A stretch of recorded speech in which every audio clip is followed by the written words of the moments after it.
안녕하세요. 이슈 파이터 장진섭입니다. 여러분과 함께 우리 사회 이슈를 알아보고 그 이슈에 대해 심층적으로 분석해 주실 이슈 파이터를 초대하여 속속들이 알아보는 시간 이슈 파이터. 오늘 오광영 전 시의원님과 함께 하도록 하겠습니다. 안녕하세요. 안녕하세요. 오랜만입니다. 네, 오래간만에 뵙습니다. 네, 우리 시청자 여러분, 구독자 여러분들께 인사 한번 해주시죠. 예, 안녕하십니까. 오랜만에 뵙습니다. 오광영입니다. 끝. 네, 짧게. 취준생이셨는데 그래도 혁신위원회 간사를 맡으셔서 거기서 일주일에 한 번씩 회의하면서 10만 원씩 수당을 받은 걸로 알고 있어요. 거의 속속들이 잘하시네요. 근데 그거마저 끝난 것 같습니다. 예, 지난주에 그 최종적인 회의 끝나고 지난주에 최종 보고회를 했습니다. 네네. 혁신위원회, 더불어민주당의 대전시당 혁신위원회 보고회를 열어서 혁신안을 발표를 했습니다. 예, 맞습니다. 물론 언론에 이제 나오기도 했지만 좀 속속들이 우리 총괄 간사시니까 네. 뭐 좀 설명해 줄 수 있는 내용들이 많이 있을 것 같은데 네. 간단하게 그 개요에 대한 이야기부터 말씀을 좀 해주시죠. 예, 그 더불어민주당 대전시당 혁신위원회 잘 모르시는 분들을 위해서 짧게 혁신위원회가 어떻게 구성됐는지 말씀을 드리면은 지난 대통령 선거와 지방선거에 연이어서 패배하면서 시당 내에서 어떤 혁신의 목소리들이 많이 일었습니다. 특히 평당원들이 시당의 혁신을 통해서 향후에 이기는 정당으로 만들어야 된다라는 목소리들이 있어서 시당위원장 선거를 하는 과정에서 혁신위원회 설치가 선거 공약으로 내걸릴 정도로 그런 혁신 요구들이 있었죠. 그래서 혁신위원회가 9월 7일 날 구성이 돼서 약 11주 동안 14명의 혁신위원들이 여러 활동을 통해서 14개의 혁신안을 마련을 해서 지난주에 최종 보고회를 했습니다. 이 책자가 이게 보고회 그 책자인가요? 예, 맞습니다. 최종 보고서를 책자 형태로 냈습니다. 예. 가능하면은 유능한 대전 시당을 만들자. 그 유능한 대전 시당이라는 게 결국은 시당의 역할들이 좀 미미했으니까 대전 시당을 개혁을 해서 좀 유능한 시당으로 만들어서 강한 민주당을 만들자고 좀 했고요. 그래서 14개의 혁신안들을 냈는데 기초 광역위의 의원 후보 공천 개혁 같은 경우에는 실제로 선수 제한을 좀 둘 필요가 있다라고 그 의견을 모았습니다. 그래서 구의원 혹은 시의원에 대해서 3선을 초과하는, 그러니까 3선까지는 할 수가 있으되 그 이후부터는 일정한 제약을 둬서 원칙적으로 초과를 금지하는 필요가 있다. 그렇게 제안을 하게 됐습니다.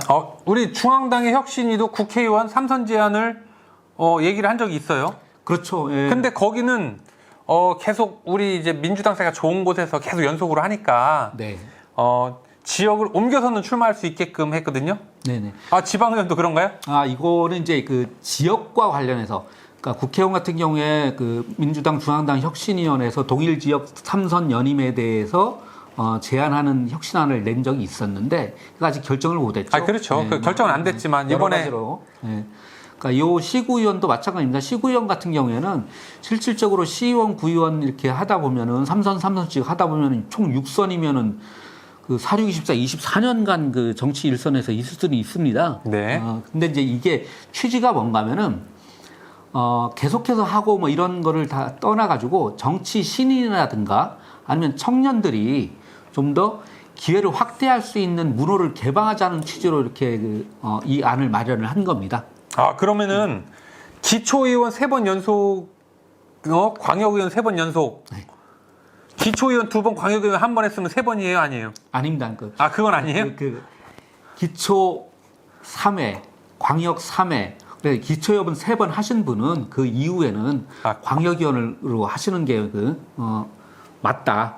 그래서 기초의원을 하실 분들한테 기회를 좀 더 확대하자. 이런 취지라고 이해하시면 좋을 것 같습니다. 광역 3번 하신 분들은? 광역 3번 하신 분들도 추후에 구청장을 한다든가 국회의원을 한다든가 그런 선출직에 나가려고 하면은 그런 시도들이 있어야 된다. 그래야지 선순환이 이루어진다. 그런 취지에서 이 혁신안을 마련을 한 것입니다. 예. 가장 궁금해하는 부분이기 때문에 네. 연속 3번이죠? 연속 3번? 그렇게 보시면 됩니다. 우리 평당원 분들이 좀 많이 있잖아요. 우리가 네, 일반 네. 평당원의 목소리가 이번에 시당 선거 때도 그랬고 요즘 좀 많이 나오고 있습니다. 네. 뭐 평당원 협의체 혹은 뭐 평당원들의 뭐 이제 평당원과 뭐 당과의 뭐 소통되는 플랫폼 뭐 이런 거에 대해서는 어떤 내용들이 있나요? 평당원들의 목소리를 듣는 기구가 지금 현재로서 없는 건 아니거든요. 그런데도 불구하고 그것이 활성화되지 못하고 그러다 보니까 이 평당한 협의회라는 거를 광역, 그러니까 시당 차원에서 만들어서 그 관계 설정이나 이런 부분에 있어서는 그 추후에 논의를 하더라도 평당원들의 목소리를 제도적으로 들을 수 있는 협의회를 만들자. 근데 이게 실제로 우리 당원, 중앙당 당원 당규에 이런 부분이 없지 않습니까? 그러니까 이 부분을 어떻게 규정을 할 것인가는 추후에 제도를 운영하는 과정에서 결정을 해야 되겠지만은 평당원 협의회를 만들어서 정기적으로 평당원들의 어떤 생각들을 듣고 또 무엇을 결정하는 과정에 있어서 평당원들의 의견을 수렴하는 그런 통로로 만들어야 된다 하는 취지에서 혁신안으로 채택을 하고 그 제안을 하게 됐습니다.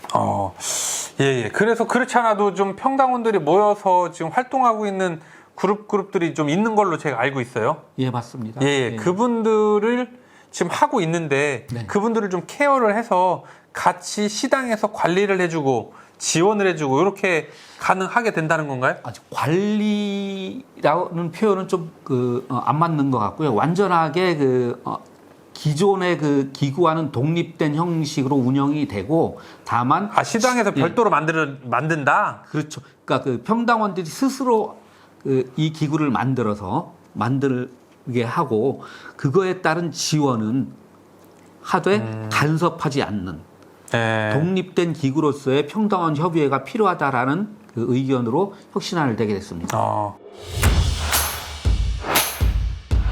한 대표적인 거 한 가지 더 예, 좀 소개 좀 해주시죠. 대표적인 거 하나 말씀을 드리면은 정담 기구를 좀 만들자. 이제 그 안에는 정책기구? 예, 그렇죠. 몇 가지의 안들이 있는데 하나가 상설 정책위원회를 좀 만들자. 이게 왜 그런가 하면은 이 정책이라는 게 시당 차원에서 내는 정책도 있어야 되는데 그런 것들이 정책 기능이 없다 보니까 대전에서 민주당이 하고자 하는 일을 시민들한테 제대로 설명하지 못하는 그 폐해들이 그동안에 있어 왔으니 상설 정책위원회를 만들어서 시민들한테 보여주는 우리의 그 비전, 우리의 아젠다들을 좀 만드는 것이 필요하다. 또 하나는 그 안에 세부적인 거긴 한데 대전 미래비전위원회를 만들어서 예를 들어서 대전 10년 플랜 이런 거를 제대로 미리 만들어 놓자.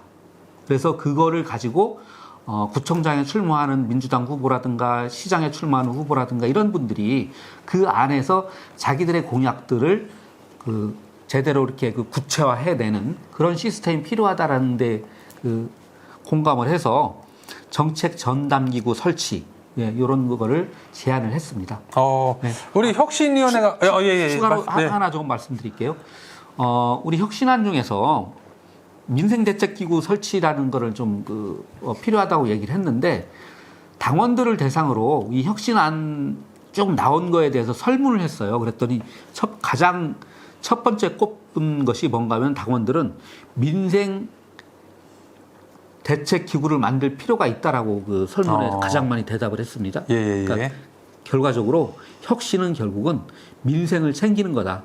이렇게 보시면 되겠습니다. 우리 만들 게 굉장히 많네요. 민생 대책 기구, 그럼 민생 대책 위원회라고 보고, 네네. 예, 정책 위원회도 만들어야 되고, 미래 비전 위원회도 만들어야 되고, 네네. 민생 대책 위원회도 만들어야 네네. 되고, 네. 혁신위원회에서 이제 이렇게 좀 만들어서 해보자라고 한 거지. 예. 추후 혁신위원회 이제 다 끝난 건가요? 어떻게 되죠? 예, 혁신위원회는 최종적으로 이 혁신안들을 확정을 하고 이렇게 보고서 형태로 제작을 해서 이거를 시당위원장한테 전달했습니다. 그러면은 향후에 시당위원장께서 이 안에 있는 내용들을 가지고 당내 여러 가지 의결 기구가 있지 않습니까? 네. 제가 알기로는 최고 의결 기구가 상무위원회로 알고 있는데 상무위원회에 붙여서 이 안들에 대해서 어떻게 추진할지 이런 것들을 좀 논의를 하게 되는 거고요.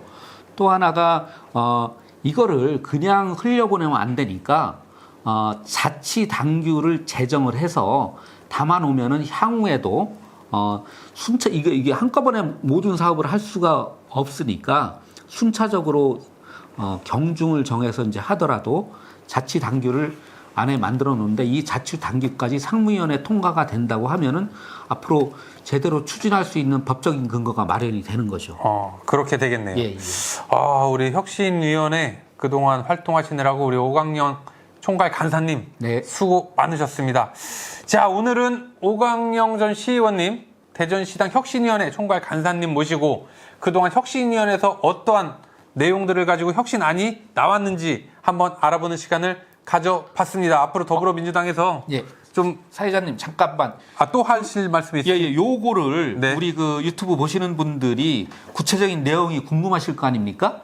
이거를 파일로 우리 이슈파이터의 유튜브 방에 링크를 걸어놓으면 누구든지 와서 보실 수 있게 올려놓으면 어떨까? 그런 생각입니다. 링크를 걸을 수가 있다고요? 예, 그렇죠. 그냥 링크가 어디 있는지 대전 시당 홈페이지에 있나요?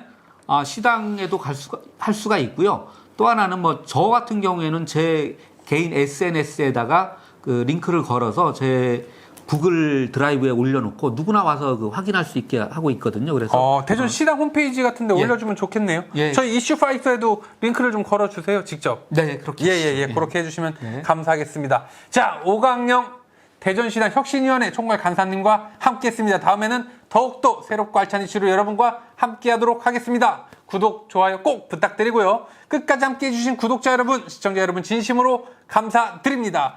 이슈 파이터!